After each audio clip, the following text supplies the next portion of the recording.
Bienvenido a la clase 3, Historia 1 de ISPA. La unidad 3 vemos hacia la organización nacional. Hagamos un repaso de la última clase. Recordemos que terminamos con una guerra civil iniciada con el problema de la sanción de la Constitución de 1826 que establecía una república unitaria.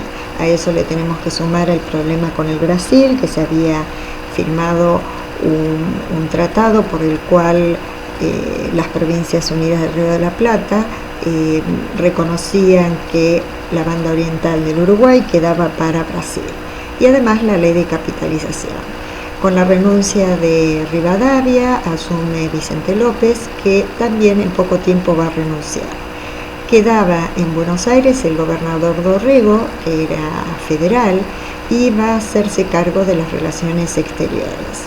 El problema con el Brasil continuaba y realmente no estábamos en condiciones como para hacer frente a Brasil, con lo cual tuvo que firmar la paz y se crea así un estado independiente que va a ser la República Oriental del Uruguay. Entonces Dorrego ordena el regreso del ejército. Una parte va hacia Córdoba dirigido por el general Paz y otra hacia Buenos Aires dirigida por Lavalle. Lavalle va a enfrentar a Dorrego, lo toma prisionero y es fusilado. Entonces el gobernador de Santa Fe, López, se va a reunir con Rosas para prepararse para luchar en contra de Lavalle, y así, finalmente estos logran dominar la situación y había quedado en forma provisoria Viamonte como gobernador. Se convoca a elección de la Junta de Representantes y eligen como gobernador a Juan Manuel de Rosas. Juan Manuel de Rosas tiene una particularidad. Fue un político que contó con el apoyo de todos los sectores sociales, porque si vemos, por ejemplo, los caudillos tenían más el apoyo de la gente de la campaña y los unitarios, los de Buenos Aires, más bien la burguesía comercial. En cambio, él era apoyado por comerciantes, también comerciantes extranjeros, también era muy apreciado por la gente del campo. Así que tuvo una personalidad muy importante, con un desempeño que ha sido muy cuestionado por el imponer la autoridad en una forma autoritaria, pero también se resalta que ha defendido la soberanía nacional. Veamos un poquito. En su primer gobierno se le va a dar las facultades extraordinarias, o sea que él podía tener funciones que eran diferentes a las que tenía normalmente un gobernador. Tenía el manejo de las relaciones exteriores, pero también podía tener funciones legislativas o judiciales. Persiguió a la oposición en una forma sumamente extrema y se le dio el título de restaurador de las leyes, porque piensen que veníamos de una guerra civil y que era importante establecer el orden y la paz.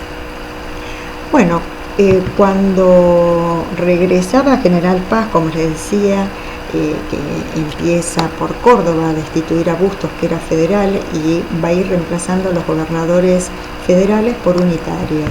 Es así que la Liga Unitaria de 1830 era una alianza ofensiva-defensiva, que la idea que tenía era de establecer un Congreso Constituyente para establecer un sistema de una república unitaria, y obviamente destituyendo a los federales. En ella participaban Córdoba, La Rioja, Mendoza, San Juan, San Luis, Catamarca, Santiago del Estero, Tucumán y Salta. En respuesta a esto surge el Pacto Federal al año siguiente, que estaba conformado por Buenos Aires, Santa Fe, Entre Ríos, y más tarde se une Corrientes. Las provincias también hicieron una alianza ofensiva-defensiva para auxiliar a cualquiera de una de estas provincias en caso de conflicto. Además, adoptaban la forma de gobierno republicana y federal, y reconociéndose mutuamente la libertad, la representación de los derechos, y establecía la libertad de tránsito de buques, cargas, y también estipulaban la reunión de una comisión representativa de las provincias para organizar al país bajo un sistema federal. Bueno, ¿qué ocurrió? Cuando Rosas gobierna en su primer periodo, se establece el orden, terminan los problemas con los unitarios. Entonces, hay quienes sostienen que él debería seguir como gobernador, lo vuelven a elegir, se lo proponen. Sin embargo, él lo que solicita es continuar con las facultades extraordinarias. Esto hace que los federales porteños se dividan en quienes están a favor de Rosas con las facultades extraordinarias y quienes consideraban que no era necesario porque ya estaba apaciguado el país. Entonces, también está el reclamo de realizar o de sancionar una constitución nacional, cosa que él se niega porque decía que hasta que no estuviese totalmente pacificado el país no se iba a poder dar una constitución.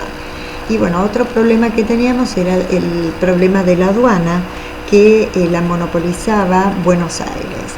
Entonces, como no acepta el segundo periodo, lo que hace Rosas, se va a realizar una expedición al desierto. La campaña del desierto realmente era importante para poder frenar el avance de los malones de los indígenas. En algunos casos Rosas los eliminó y en otros casos hizo pactos con algunas tribus o jefes. Y pudo adquirir algunas de las tierras que eran importantes para el desarrollo de la ganadería. Esto le dio mucho prestigio a Rosas, pero él, por más que estuvo 3 años alejado del gobierno, sin embargo su influencia seguía. Pasaron 3 gobernadores, todos con muchos problemas porque su mujer también seguía trabajando con quienes lo apoyaban a Rosas desde la mazorca y desestabilizaban el gobierno. Y cuando ocurre un hecho lamentable que es el asesinato de Quiroga, caudillo en La Rioja, le solicitan nuevamente a Rosas que tome el gobierno. Y bueno, él obviamente lo que pide son las facultades extraordinarias, la suma del poder público, y en esta oportunidad sí se lo dan. Así que su gobierno, fíjense, duró muchísimo, desde 1835 a 1852. Y sobre todo se da por esto que él consideraba que no había que hacer una constitución, cosa que va a ser reclamada por otros federales. Así se le otorga la suma del poder público, que esto implicaba que le eran conferidos el poder ejecutivo, legislativo y judicial, por lo que quedaba suprimida la división republicana. ¿Se acuerdan? Los poderes, que la idea era poder limitar el poder, ¿no? El gobierno adquiría modalidades de absolutismo político, así que esto le permitió llevar a cabo políticas represivas, persecuciones, se obligó el uso de la divisa punzó, pero bueno, logró establecer el orden, pero muchos de los unitarios seguían operando desde fuera del territorio de las Provincias Unidas del Río de la Plata. Sí tuvo que ceder a la presión del interior, quienes exigían una ley de aduanas, porque la política económica que existía era liberal. ¿Se acuerdan de no establecer trabas aduaneras? O sea, eran impuestos que encarecían los productos extranjeros.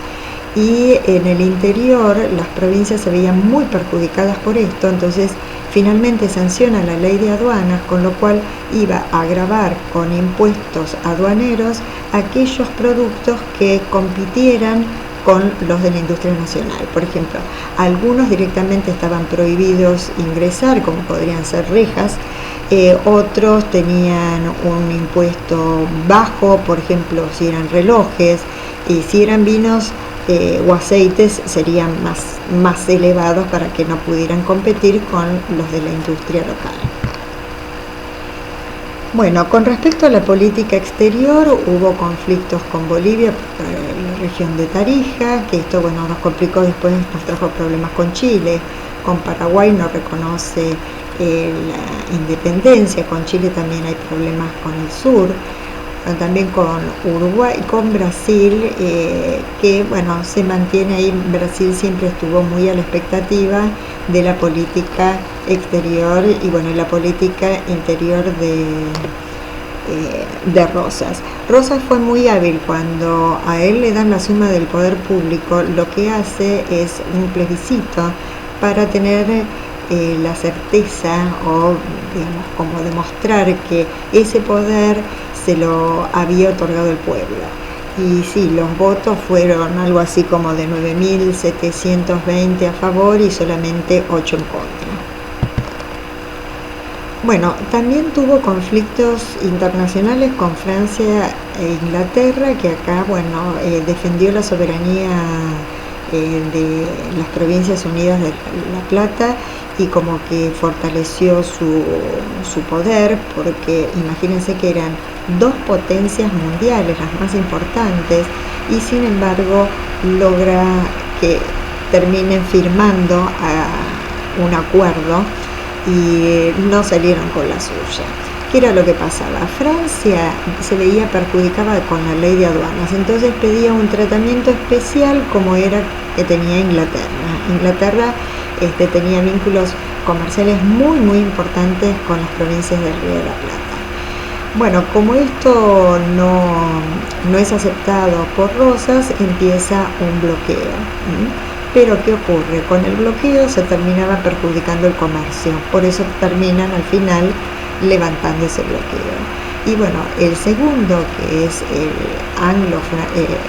anglo-francés, porque tanto Francia e Inglaterra interviene, es por la intervención de Rosas en la política de Uruguay. En Uruguay estaba Oribe, que eran amigos, digamos, o tenían la misma ideología que Rosas, y había sido derrocado por Rivera. Entonces, para apoyar a Oribe se hace un sitio a Montevideo y esto perjudicaba el comercio de estas dos potencias. Y la imagen que vemos acá es de una pintura de la Vuelta de Obligado, donde pusieron cadenas para impedir el paso por el río Paraná de las naves extranjeras, aunque no lo lograron. Sin embargo, Rosas sí logró que estas dos potencias firmaran un acuerdo y todo volvió a la normalidad. Pero bueno, Rosas logró salir con la suya. Ahora, había una crisis importante, una crisis económica. Entonces él tomó una serie de medidas que no son muy simpáticas. Por ejemplo, decretó cesantías en masa, rebajó los sueldos, redujo el presupuesto de la universidad y de la inspección de escuelas, suprimió las asignaciones correspondientes a la casa de los expósitos, prohibió la exportación de oro y plata, tuvo como únicos recursos la renta de aduana y la emisión de papel moneda a través del Banco de la Provincia de Buenos Aires, creado al disolver el Banco Nación. Piensen que todo el comercio exterior ingresaba por el puerto de Buenos Aires. Bueno, con esto que Rosas no organizaba definitivamente el país bajo una constitución, empezaron a haber nuevos opositores. O sea, ya teníamos los unitarios de antes, tenemos diferentes opositores. Todos tenían el mismo objetivo, pero había diferencia entre ellos. Los unitarios ya sabemos cuáles eran. Pero aparece la generación del 37. Esta generación, en donde aparece Mitre, Sarmiento, van a estar influenciadas por las ideas del romanticismo, y lo que van a querer es crear un sistema que ellos decían como que ni unitarios ni federales, tenía que ser algo intermedio, porque nunca se iban a poner de acuerdo y que iba a ser siempre, si ponían un sistema o el otro, iba a haber nuevas confrontaciones. Y también hay otros federales que estaban a favor de la organización nacional. Bueno, llegamos a la batalla de Caseros, pero ¿cómo es?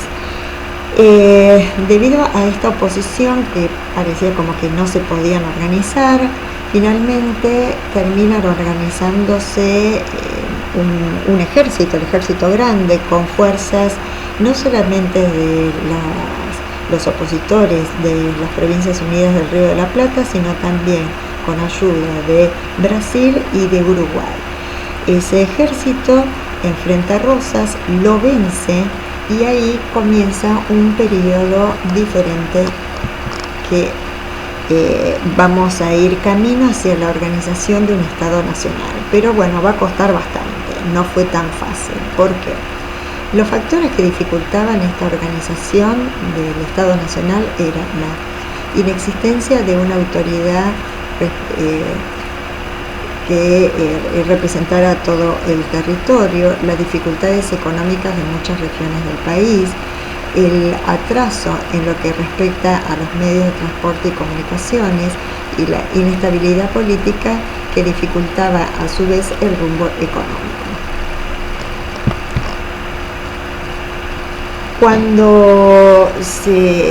Cuando termina la batalla de Caseros, se firma el Acuerdo de San Nicolás, que estableció la reunión de un Congreso General Constituyente en Santa Fe, o sea, para realizar o sancionar una constitución que organice definitivamente el país.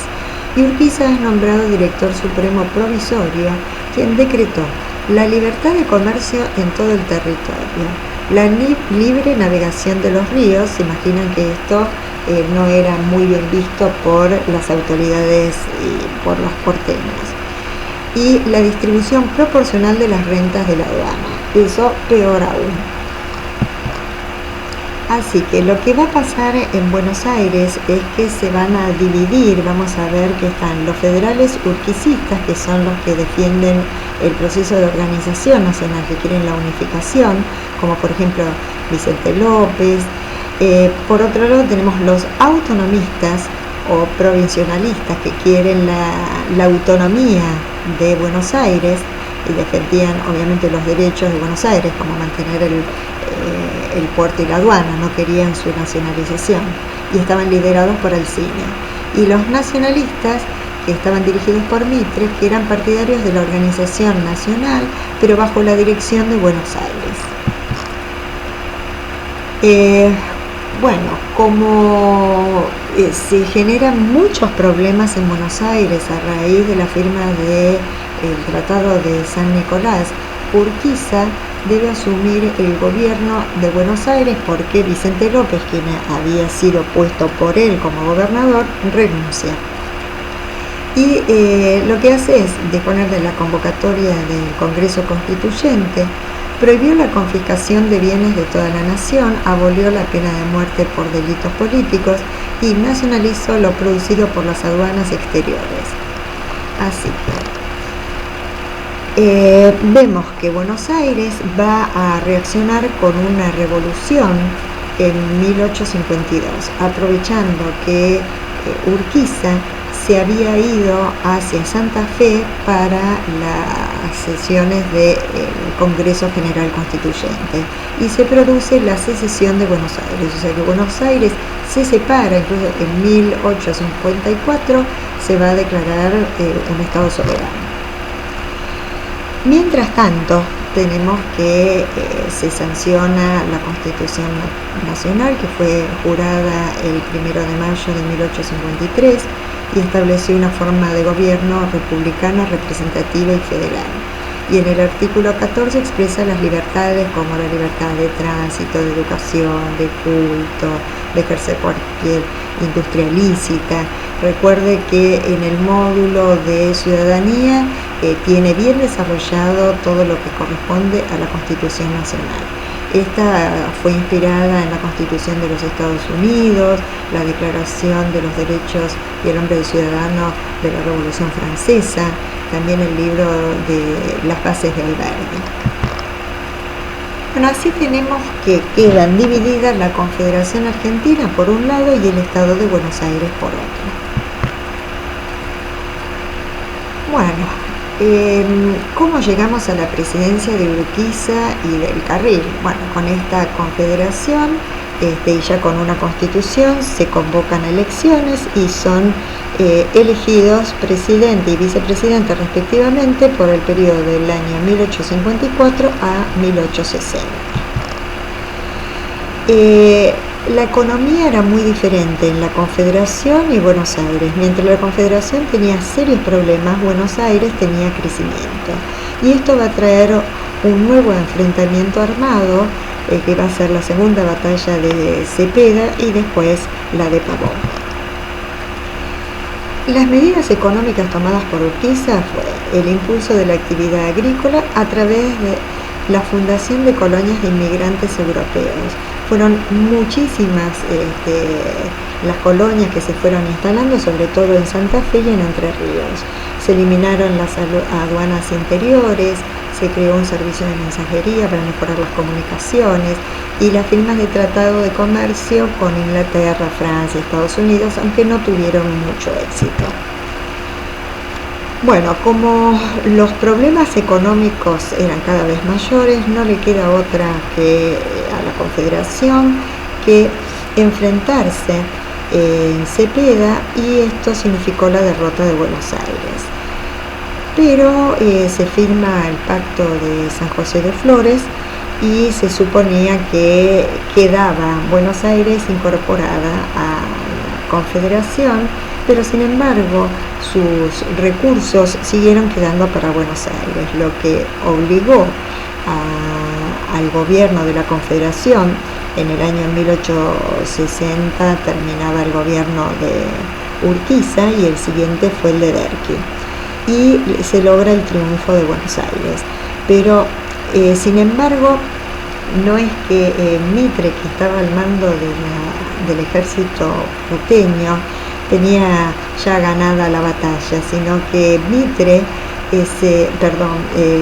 Urquiza se retira antes porque habían negociado y estaba dispuesto a que de una vez por todas se unifique la Confederación con Buenos Aires. Esto después le va a costar la vida porque, Urquiza terminó siendo asesinado porque lo consideraron un traidor a algunos de los federales. Así que el presidente, cuando pasa esto, le había mandado el ejército con Urquiza y Urquiza se retira, renuncia, y el poder político queda en forma provisoria en manos de Mitre. Se van a convocar a elecciones y va a quedar en el poder Mitre, y así empezamos el periodo de la organización del Estado Nacional con las tres presidencias que son las más importantes en la consolidación del Estado Nacional. Pero ¿qué debería hacer ese Estado? Por un lado, tenía que imponer su autoridad a los gobiernos provinciales y así terminar con los caudillos federales, extender su soberanía a todo el territorio, fijar la capital de la República, no se había solucionado el problema de Buenos Aires, garantizar el orden jurídico, civilizar. Se miraba el modelo europeo, inglés, francés. Sarmiento miró más al norteamericano. También fomentar la inmigración, era muy muy importante poblar ese desierto, ¿no?, para llevar el progreso. Educar a las masas, esto sobre todo lo hizo Sarmiento, dar prioridad a las actividades agroganaderas destinadas a la exportación y promover obras públicas, sobre todo las comunicaciones, que lo más importante en aquella época sería el ferrocarril. Como decíamos, de 1862 a 1880 tenemos las tres presidencias que van a ser las que consoliden al Estado Nacional. La República debería integrarse al sistema capitalista y a la División Internacional de Trabajo como proveedora de bienes alimenticios para las potencias industriales. En esa época había una División Internacional de Trabajo donde estaban las potencias industriales, como podía ser Inglaterra, Estados Unidos, Francia, Japón, y los que eran productores de materia prima. Entonces nosotros quedábamos ubicados en esta posición de productores de alimentos. Ahora, para poder llevar a cabo esto era necesario por un lado, incorporar tierras fértiles que estaban todavía bajo el poder indígena, incorporar también vías férreas para el transporte y la comunicación. Bueno, había que poblar el país, entonces se hace una ley, se sanciona en el año 1876 la ley de inmigración que va a favorecer la colonización. ¿Para qué? Para que estos inmigrantes puedan trabajar en el campo para poder desarrollar sobre todo la agricultura. También para, como dice aquí, la industria, el arte, pero lo que más se quería era desarrollar la agricultura, pues hasta ese momento más que nada la Argentina era ganadera. Por otro lado se necesitaban tierras, con lo cual se realiza la conquista del desierto, la cual empezó con Alsina, que su plan era la construcción de una zanja muy extensa por varios kilómetros para impedir el avance de los malones de los indígenas que atacaban a las poblaciones de los blancos. Pero él muere y en su lugar va a quedar Roca, que cambia la política defensiva hacia una política ofensiva y va a arrasar con gran cantidad de indios, va a ser una gran matanza y va así a incorporar las tierras del sur. Entre los presidentes Mitre, Sarmiento y Avellaneda, bueno, tenemos que destacar el trabajo de Sarmiento.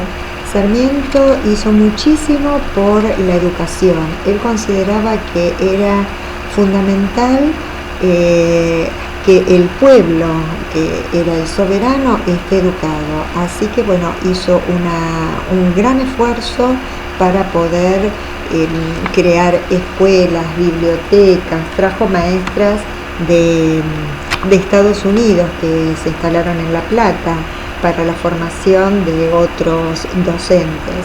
Y bueno, realmente la cantidad de personas que pudieron acceder a la educación primaria fue importantísimo. También se crea el Nacional Buenos Aires, o sea, la escuela secundaria, parece mentira, pero se creó después de la universidad, como para poder nivelar a las personas que de la primaria querían ingresar a la universidad. Bueno, en estas tres presidencias también se busca el desarrollo del ferrocarril. Era necesario, como dijimos antes, para poder sacar toda la producción del interior hacia el puerto de Buenos Aires, porque iba a ser exportada a Europa, principalmente va a ser exportada a Inglaterra. Bueno, en este periodo hubo un hecho lamentable que fue la guerra de la Triple Alianza, donde Argentina, Uruguay y Brasil luchan contra Paraguay. Paraguay en aquel momento era un país muy poderoso, tenía un buen nivel de educación, tenía desarrollo de ferrocarriles, un ejército muy poderoso y tenía conflictos con Brasil. Además, tampoco era muy bien vista por Inglaterra, por la política económica que tenía de aislamiento. Pensemos que aquí predominaba el liberalismo, bueno, y esto estaba en contra. Por conflictos que había en la banda oriental del Uruguay, en donde Paraguay decide ayudar a quienes eran más proteccionistas y que habían sido derrocados, y el gobierno de Mitre, que simpatizaba con los liberales, ¿qué ocurre? Cuando Paraguay quiere dar el apoyo a sus aliados en Uruguay, tiene que pedir permiso al gobierno de Mitre para poder pasar por Corrientes y así llegar a la banda oriental del Uruguay. Esto no es aceptado por el gobierno argentino, con lo cual, cuando ingresan de todas formas, se declara la guerra. Bueno, esta guerra causó grandes desastres, pérdidas de vidas, económicas, como que Paraguay después de esto no se pudo recuperar. Y para para nosotros, para la Argentina, los políticos lo vieron como que podía ser la posibilidad de tener un objetivo en común y que íbamos a unirnos más, pero no fue así. Al contrario, desde el interior había protestas, estaban en contra porque mandaban a luchar a los soldados y no veían que hubiese ningún beneficio. Bueno, finalizada esa guerra y ya con el país más consolidado, debo aclarar que un ministro que tuvimos, Varela, dijo que la guerra no daba derechos, así que nosotros no tuvimos ningún beneficio a pesar de haber ganado la guerra, cosa que Brasil no, Brasil sí tuvo algunos beneficios obteniendo tierras. Bueno, el problema que nos quedaba era la cuestión de la capital, porque cuando se termina el conflicto y se une la Confederación con Buenos Aires, quedaba pendiente la ciudad de Buenos Aires. O sea, Buenos Aires no quería perder el puerto, la aduana, y como que aceptó que estuviesen las autoridades nacionales como que estaban de prestado. Pero bueno, los autonomistas, mando de Tejedor, tuvieron un levantamiento armado que va a ser sofocado por las autoridades nacionales. Y en 1880 se dicta la ley de federalización de Buenos Aires, por la cual se transfería la ciudad que de la provincia pasaba a ser de la nación, un distrito federal. Con lo cual, bueno, tenemos finalmente unificado y solucionado los problemas, y vamos a ver que en el ciclo que sigue, que ustedes van a estudiar en el superior, en Historia 2, van a comenzar con el 1880, donde la Argentina ya va a estar ubicada como uno de los países productores de materia prima más importantes del mundo. Así que la obra que hicieron estos tres presidentes fue de suma importancia, porque terminaron con las rebeliones en el interior, con los caudillos federales, y lograron establecer un gobierno nacional fuerte, donde las instituciones funcionaban y se logró respetar la Constitución Nacional. Bueno, así llegamos al final de esta unidad y ahora vienen los consejos. En la próxima clase lo que vamos a hacer es un repaso con algunas actividades, así que lo que les sugiero es que primero estudien, lean, subrayen, hagan las actividades, las consultas que sean necesarias, y así vamos interactuando, vamos a ir pasando diapositivas y ustedes van a ir respondiendo desde sus casas para poder determinar si les parece que realmente están bien preparados para el examen o si todavía hay que hacer algún tipo de ajuste. Así que nos veremos la clase que viene para hacer el repaso. Hasta pronto.